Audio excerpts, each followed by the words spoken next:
श्री शिवाय नमस्तुभ्यम। हर हर महादेव। दोस्तों, आप सभी लोग जानते हैं कि 20 जून 2025 यानी शुक्रवार को पड़ रही है आषाढ़ महीने की नवमी तिथि। और दोस्तों, ये वो तिथि है जो आषाढ़ महीने में पड़ने वाली सबसे बड़ी तिथि है, क्योंकि यह शुक्रवार के दिन पड़ रही है और इसका बहुत ही बड़ा और विशेष महत्व होता है। पूज्य गुरुजी ने कहा है, अगर कभी भी मौका लग जाए और आषाढ़ महीने की नवमी तिथि शुक्रवार को पड़ जाए तो आप लोगों को 11 चावल के दाने का उपाय तो अवश्य ही करना चाहिए। इन दोनों का संयोग बहुत ही कम आता है। और दोस्तों, पूज्य गुरुजी ने अपनी शिव महापुराण की कथा में बताया है, इस दिन आपको 11 चावल दाने वाला उपाय तो अवश्य ही करना चाहिए, क्योंकि ऐसा दिन पूरे साल में सिर्फ एक ही बार आता है। और दोस्तों, आप सभी लोग जानते हो कि शुक्रवार का अगर सबसे बड़ा कोई उपाय है तो वो 31 चावल के दाने वाला उपाय है। तो दोस्तों, इस शुक्रवार के दिन आप लोगों को इस 11 चावल दाने वाले उपाय को जरूर करना है। बहुत सारे लोग होंगे जिन लोगों ने इस उपाय को न किया हो, मतलब पूरा साल निकल गया और उन्होंने किसी भी दिन इस 11 चावल दाने वाले उपाय को न किया हो। पर दोस्तों, आपके पास एक आखिरी मौका बचा हुआ है जो कि 20 जून के दिन है। तो इस दिन आप लोगों को इस वाले उपाय को जरूर कर लेना है। भले ही आपने पूरे साल भर इस उपाय को न किया हो, पर अगर आपने इस आषाढ़ महीने के शुक्रवार के दिन अगर इस वाले उपाय को कर लिया तो आपको इस उपाय को करने का वो फल मिलेगा जिसकी आपने कभी कल्पना भी नहीं करी। लेकिन उससे पहले आप लोगों को यह जानना आवश्यक है कि आखिर यह उपाय किस समय करना है, किसको करना है और कैसे करना है। तो चलिए हम आगे आपको वीडियो में एक एक करके बता देते हैं। लेकिन उससे पहले अगर आप लोग हमारे चैनल पर नए हैं तो हमारे चैनल को सब्सक्राइब कर लेना और इस वीडियो को लाइक करके कमेंट बॉक्स में श्री शिवाय नमस्तुभ्यम ओम नमः शिवाय जरूर टाइप कर देना। और अपने फायदे के लिए, गरीबी दूर करने के लिए इस वीडियो को पूरा देख कर जाना, तभी आपको लाभ की प्राप्ति होगी। तो देखो, घर की जो बड़ी माताएं बहनें होती हैं, उन माताओं बहनों में से कोई भी एक बड़ी माता बहन इस वाले उपाय को कर सकती है। और दोस्तों, अगर आप चाहें तो अपने घर में से सभी सदस्यों को भी इस उपाय को करवा सकते हैं। अगर किसी व्यक्ति की खुद की कोई मनोकामना है, खुद की कोई दुख और परेशानी है जो कि वह अपने लिए ही करना चाहता है इस वाले उपाय को, तो वह खुद अपने लिए भी कर सकता है। बाकी अगर कोई घर में से ऐसा है जो कि अपने पूरे घर परिवार की सुख और शांति के लिए ये वाला उपाय करना चाहता है तो भाई वह भी कर सकता है, उसमें भी कोई दिक्कत वाली बात नहीं है। कहने का मतलब ये है कि इस उपाय को हर एक सदस्य भी कर सकता है और पूरे घर परिवार के सदस्य के लिए घर की बड़ी माताओं बहनों में से कोई एक माता बहन भी कर सकती है। माताएं बहनें अगर घर में उपस्थित न हो या वो यह वाला उपाय न कर पा रही हो तो फिर घर का कोई बड़ा सदस्य भी इस 11 चावल के दाने वाले उपाय को कर सकता है, चाहे फिर वह पुरुष ही क्यों ना हो, उसमें कोई भी दिक्कत वाली बात नहीं है। अब दोस्तों, इस 11 चावल के दाने वाले उपाय को हमें करना कहां पर है? हमें इसे शिव जी के मंदिर में जाकर करना है। उसके बाद में दोस्तों, जो अगला प्रश्न निकल कर आता है वो यह आता है इस उपाय को लेकर कि आखिर इस उपाय को हमें किस समय करना है, सुबह के समय करना है कि शाम के समय करना है। तो देखो, इस वाले उपाय को आप लोग सुबह के समय भी कर सकते हो और शाम के समय प्रदोष काल में भी कर सकते हो। अब अगर आप पूछो कि भाई सबसे उत्तम समय कौन सा रहेगा इस 11 चावल के दाने वाले उपाय को करने का, तो हम आपसे बस यही कहेंगे कि इस उपाय को आप सुबह के समय करेंगे तो ज्यादा बेहतर होगा। बाकी अगर प्रदोष काल शाम के समय भी करेंगे तो भी अच्छा होगा, उसमें कोई भी दिक्कत वाली बात नहीं है। तो अब दोस्तों, जो अगली सबसे बड़ी और महत्वपूर्ण बात आती है वो यह आती है कि सुबह अगर हम उपाय को करेंगे तो हमें कितने बजे से लेकर कितने बजे तक के बीच में करना है, और शाम के समय प्रदोष काल में करेंगे तो हमें कितने बजे से लेकर कितने बजे के बीच में करना है। तो देखो, सुबह जितनी जल्दी हो सके आप उपाय को करने की कोशिश करना। बाकी अगर किसी कारणवश लेट भी हो जाओ, थोड़ी देर भी हो जाए, तो 10 या 11 बजे तक भी आप उपाय कर लेना, पर 12 बजे से ज्यादा देरी ना हो, ठीक है? इस बात का ध्यान रखना। उसके बाद में दोस्तों, अगर शाम के समय प्रदोष काल की बात करें, प्रदोष काल का जो समय है होता है वो शाम के 6 बजे से शुरू हो जाता है। मतलब शाम के 6 बजे से लेकर 7 बजे के बीच का जो समय होता है, ये समय प्रदोष काल का समय होता है। पर अभी जो मौसम चल रहा है, इस मौसम में जो है शाम बहुत देरी से होती है। तो आप इस उपाय को 7 या 8 बजे के बीच में भी कर सकते हो। मतलब शाम के 6 बजे से रात 8 बजे के बीच में आप कभी भी इस वाले उपाय को कर सकते हो, उसमें कोई भी दिक्कत वाली बात नहीं है। अब दोस्तों, यहाँ पर इस उपाय को लेकर एक और सबसे बड़ी बात ये निकल कर आती है कि इस 11 चावल के दानों को हमें लेना कहां से होता है। और हमें इस उपाय को करने के साथ में क्या और कुछ भी सामग्री ऐसी होती है जो शिव जी के मंदिर लेकर जानी पड़ी रहती है।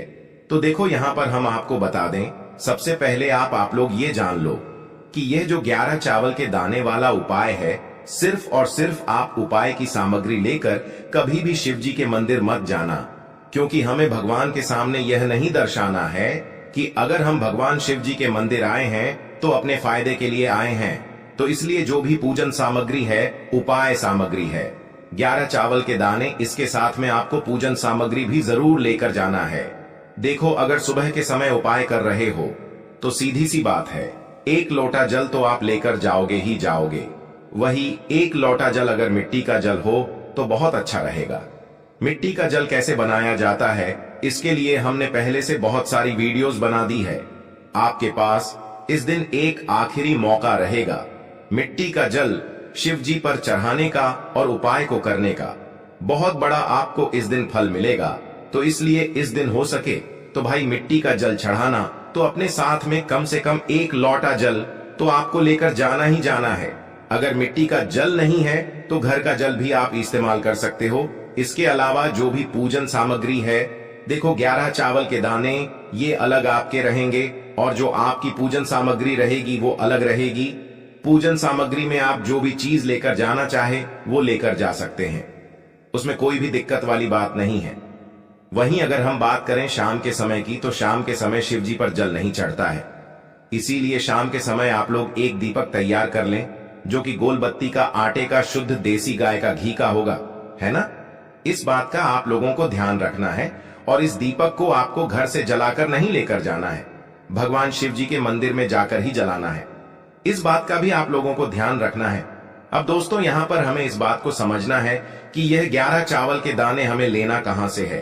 क्या हमें दुकान से लेकर आना है, या हमें अपने घर से लेना है, या कहां से लेकर आना है, और कौन से चावल लेना है, क्योंकि चावल भी बहुत प्रकार के होते हैं। तो देखो, इन सभी सवालों के जवाब आप लोग एक बात में सुन लो कि भाई ये जो उपाय है, इस उपाय में आपको ये नहीं देखना है कि भाई कौन से चावल है, कौन से चावल नहीं है। बस जो भी चावल ले रहे हो वो चावल का दाना सबूत होना चाहिए, मतलब साबुत होना चाहिए, टूटा हुआ नहीं होना चाहिए, कटा पिटा नहीं होना चाहिए।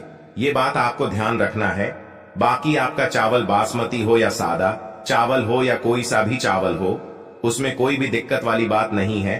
तो सीधी सी बात है कि आपके घर के रसोई घर में जहां पर आप भोजन बनाते हो, वहां पर जो भी चावल आपके उपस्थित हो, उन चावलों में से अपनी 1 कटोरी भर लेना या 1 मुट्ठी चावल अलग से निकाल कर रख लेना, क्योंकि हम 11 चावल ही यहाँ पर इस उपाय में लेने वाले हैं। तो हमें यह चावल के दाने गिनकर निकालने पड़ेंगे। इस बात का आप लोगों को ध्यान रखना है। तो अपने उस चावल की कटोरी में से या चावल में से 11 ऐसे चावल के दाने आप लोग निकाल लो जो कि टूटे हुए ना हो, कटे पिटे ना हो, जिनमें कोई दाग ना लगा हुआ हो, है ना। अच्छे साबुत चावल के दाने 11 दाने आप लोग निकाल कर रख लो और इन्हें किसी भी एक कागज की पुड़िया में या किसी एक छोटी सी कटोरी में आप लोग रख लो, ताकि यह सुरक्षित रहे। आपके एक भी चावल का दाना इधर उधर ना हो और आपका उपाय भी पूरा अच्छे से हो जाए। तो भाई, जैसे ही आपका उपाय की जो सामग्री है, 11 चावल के दाने ये तैयार हो जाते हैं, उसके बाद मैं आपको जो भी अपनी पूजन सामग्री है, सुबह के समय कर रहे हो तो 1 लोटा जल या पूजन सामग्री जो लेकर जाना चाहो उसकी भी तैयारी कर लेना। और शाम के समय जा रहे हो तो भाई अपना जो दीपक है उसे तैयार कर लेना, ठीक है। और उपाय को करते समय शुद्धता का विशेष रूप से ध्यान रखना, ठीक है। सुबह सुबह स्नान करने के बाद ही उपाय को करने की आप लोग तैयारी करना। उसके बाद अगर शाम के समय की बात करें तो शाम के समय आपको स्नान करने की जरूरत नहीं है, पर शुद्धता का ध्यान रखना है। आपको स्नान तो नहीं करेंगे, आप हाथ मुंह धोकर भी इस वाले उपाय को शाम के समय प्रदोष काल में कर सकते हैं। इसमें कोई दिक्कत वाली बात नहीं है। तो आप अपने उपाय की पूरी सामग्री तैयार करके आपके पास ही में जो आपका शिव मंदिर हो वहां पर पहुंच जाइए। सबसे पहले शिव मंदिर में जाकर आप लोगों को उपाय नहीं करना है, पहले भगवान के दर्शन करना है, भगवान से आशीर्वाद प्राप्त करना है, फिर शिव जी की शिवलिंग के पास में आना है। शिवलिंग के पास में आने के बाद आप जो पूजन सामग्री लेकर आए हुए हैं, जैसे कि सुबह गए हुए होंगे तो 1 लोटा जल और जो भी पूजन सामग्री लेकर आए हैं आप उनसे भगवान शिव जी की पूजन कीजिए। सबसे पहले तो 1 लोटा जल ही चढ़ेगा, उसके बाद में आपकी पूजन सामग्री चढ़ेगी। उसके बाद में अगर दोस्तों शाम के समय अगर आप इस उपाय को कर रहे हो तो अपने साथ में कम से कम एक जो दीपक है गोल बाती का जो आप अपने साथ में लेकर गए हो, उस दीपक को मंदिर में जाकर अपनी माचिस से जलाना है और उस दीपक को शिवलिंग के पास में रखना है। ठीक है, इस दीपक को रखने के बाद ही आप लोगों को अपना ये वाला उपाय शुरू करना है। और दीपक को ज्यादा पास में मत रखना, वैसे भी गर्मी पड़ रही है, भगवान शिव जी को आंच नहीं लगनी चाहिए, है ना। तो भाई जैसे ही आपकी पूजा अर्चना हो जाती है आप भगवान शिव जी को प्रसन्न कर लेते हैं। उसके बाद में शिवलिंग के पास ही में आप कहीं पर बैठ जाइए, सामने या आसपास जिस जगह पर आपको बैठना हो वहां पर बैठ जाइए और अपने वह 11 चावल के दाने अपने सामने निकाल कर रख लीजिए, क्योंकि अब यहाँ पर उपाय को यहाँ पर करने की आपको तैयारी करना है। और इस तरीके से जब आप उपाय करेंगे, पूजन सामग्री करने के बाद, पूजन अर्चना करने के बाद, तो आपको उपाय का फल बहुत जल्दी और बहुत बढ़ा होकर मिलेगा। तो अपने 11 चावल के दाने अपने सामने निकाल कर रख लेना।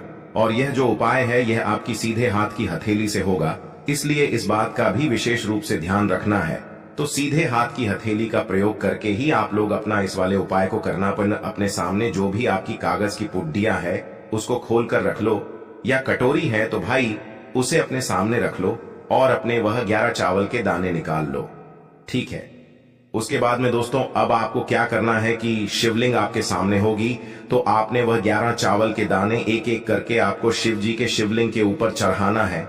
कहां पर चढ़ाना है? शिवलिंग के ऊपर चढ़ाना है और कहीं पर भी नहीं चढ़ाना है। आपको अपने हथेली से तो शिवलिंग के ऊपर चढ़ना है, भले ही फिर वो अपने आप जलाधारी पर गिर जाए या मतलब वहीं पर गिर जाए, उसमें कोई दिक्कत वाली बात नहीं है, पर आप चढ़ाओ शिवलिंग के ऊपर ही। तो आपको क्या करना है, अपना पहला चावल का दाना उठाना है, श्री शिवाय नमस्तुभ्यम बोलना है और शिवलिंग पर चढ़ा देना है। इसी तरीके से दूसरा चावल का दाना उठा है, शिवलिंग पर चढ़ाना है और मंत्र बोल देना है। और फिर तीसरा चावल का दाना उठाना है, श्री शिवाय नमस्तुभ्यम बोलना है और चढ़ा देना है। इसी प्रकार से आपको पूरे 11 चावल के दाने एक एक करके शिव जी के शिवलिंग के ऊपर चढ़ाना है और भगवान से प्रार्थना करते जाना है। तो भाई उसके बाद में आपको क्या करना है, भगवान से अपनी मनोकामना बोलना है। मनोकामना भी कब बोलना है? जब आपका 11 चावल का दाना आपके सीधे हाथ की हथेली में हो और आप उसे चढ़ाने के लिए जा रहे हो, श्री शिवाय नमस्तुभ्यम बोलकर उस आखिरी चावल के दाने को शिवलिंग के ऊपर चढ़ा देना और भगवान से फिर अपनी वह मनोकामना बोल देना, जिस मनोकामना के लिए आप लोग अपना यह वाला उपाय कर रहे हो, जिस भी दुख और परेशानी के लिए आप लोग अपना यह वाला उपाय कर रहे हो। उसके बाद में जैसे ही आप अपनी मनोकामना बोल देते हो, आपका यह वाला उपाय पूरा हो जाता है।